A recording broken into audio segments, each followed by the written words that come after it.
Alright, y'all, so out here today from this old Freightliner. Got a pic of what it looked like before, but we actually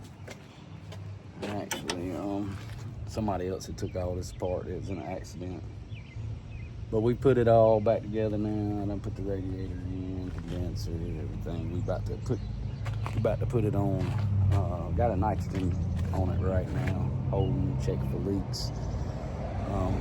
That's what I'm getting into.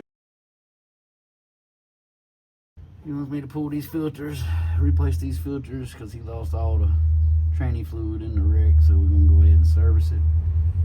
There's your little cans right there. You're going to have to take them out. Get into it a little more here in a second. Over here pulling a vacuum right now. Start this unit up. Alright, I'm out here on this Allison transmission, which is a Allison 3000 series, I think.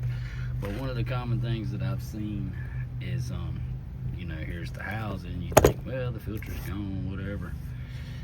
Well, if you look right here, you got to pull this out. And then you got to pull that out. Now you're at the housing. Part of the filter right here breaks off. Well, it don't break off, but it comes disattached from the actual filter housing. I mean, the filter itself. So, yeah, right there is what I was talking about. And that's what it should look like right there.